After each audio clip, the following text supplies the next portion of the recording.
Have the armed forces of Ukraine really found themselves in an operational encirclement in Myrnohrad, as claimed by Member of Parliament Kostenko? Why did the Ukrainian armed forces withdraw from Siversk?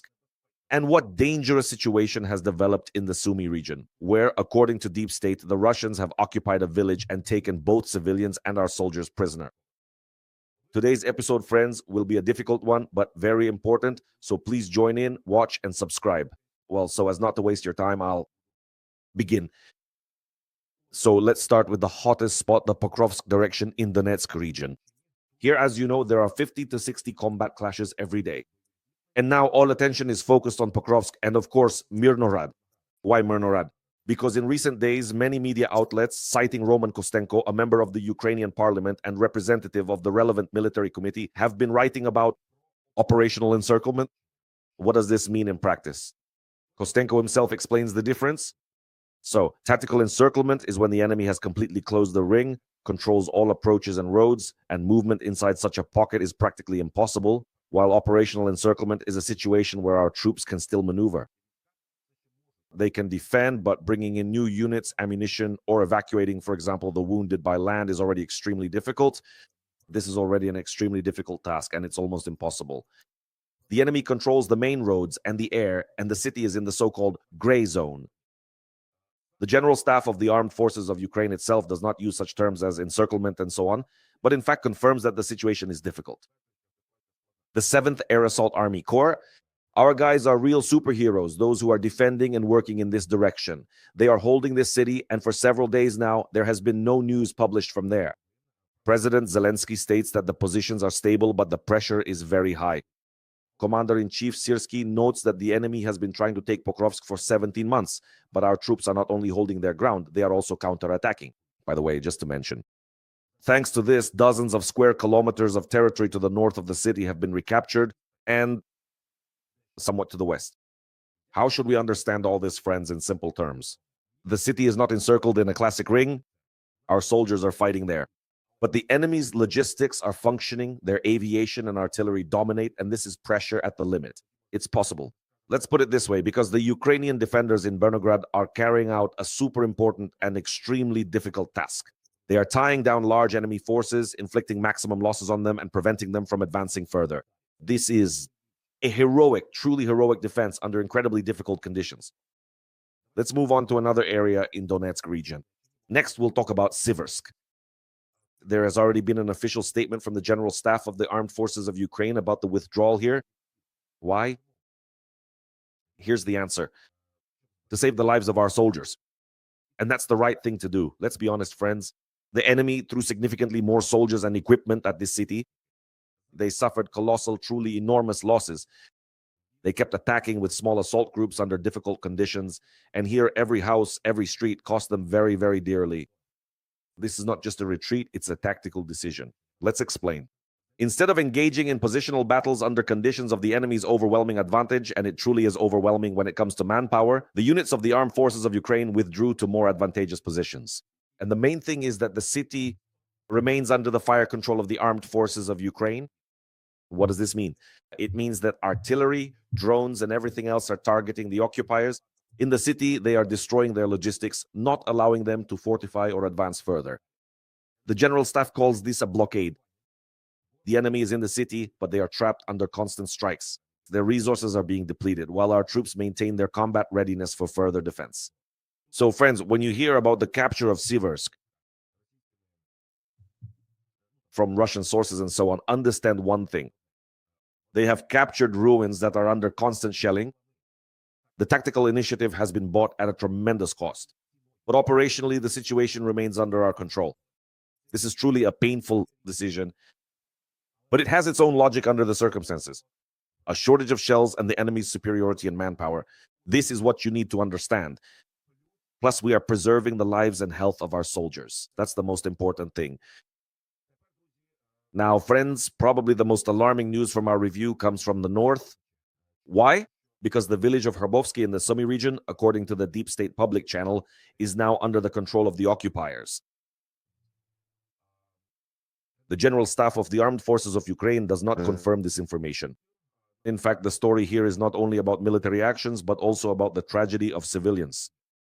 According to the same deep state public channel, a small group of our soldiers who were holding their positions unfortunately showed fatal indiscipline. There are even public videos, as deep state analysts write, from enemy drones that show a disregard for safety and irresponsible behavior. Unfortunately, the Russian occupiers took advantage of this. After entering the village, they discovered 52 civilians who had previously refused to evacuate. And I repeat once again, this is a very important story. They refused to evacuate when they were offered, and now they have been taken captive into so-called filtration camps. In reality, these are concentration camps of the Russian Federation. Why? Because they refuse to evacuate. Moreover, when you refuse to evacuate, you need to understand that this creates a huge problem for Ukraine's defense forces. The guys can't do their job properly because they have to. They have to defend, fight back, advance, and at the same time protect your lives. Well, they can't shoot at you, can they? That's the whole point of this evacuation. I support the idea of evacuating people by force if necessary, whether someone likes it or not.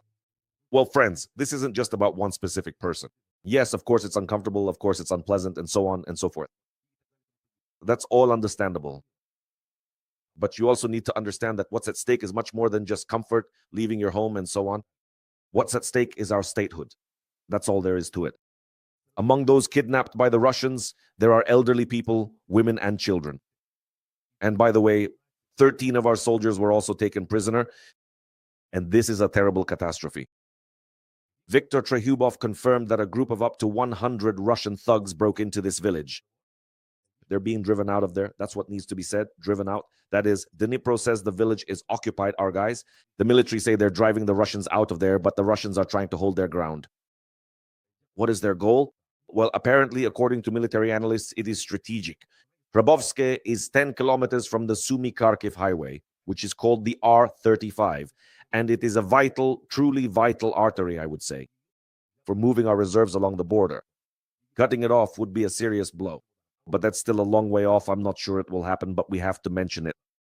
Unfortunately, friends, that's not all. Today, we have an extremely unpleasant episode, to put it mildly, because the enemy is putting pressure on another key point. Village Yunakivka, or Yunakivka as the locals say in the Sumy region. Why is it so important? First, it's a fortress town, you could say, because there are many houses and basements. According to Mikula from the Deep State public page, he's a co-author of Deep State. And basically, the houses and basements are the perfect place for the enemy to amass infantry. Next, it's a gateway to the forest, so to speak. I'll explain what I mean by that. In other words, capturing Yunakivka, or the potential capture, opens access to a large forested area.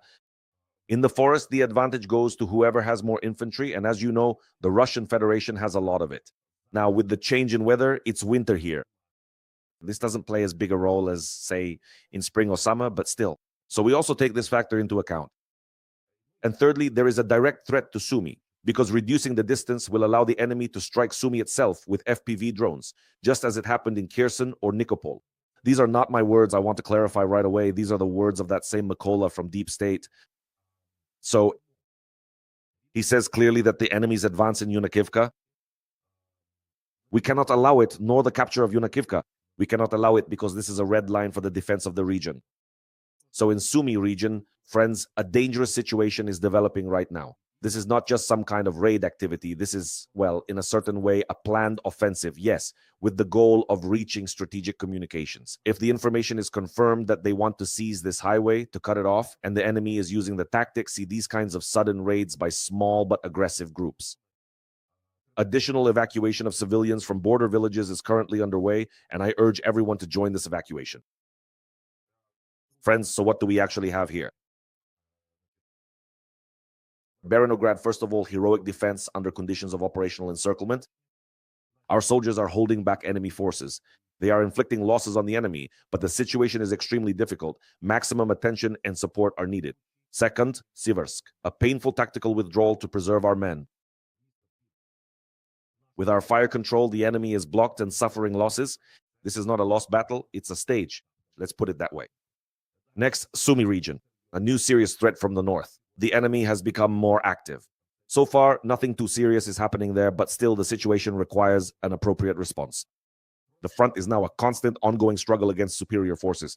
The enemy has superiority in manpower and in aviation. We see how the armed forces of Ukraine are making difficult, sometimes painful decisions. In order to preserve our main resource, well, it's not right to call it a resource. In order to save our soldiers, yes, the enemy is advancing, but at the cost of enormous losses and slowly, very slowly.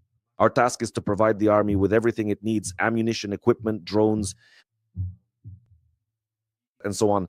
But the most important thing is support and understanding. That's why we donate, help, and support the armed forces of Ukraine.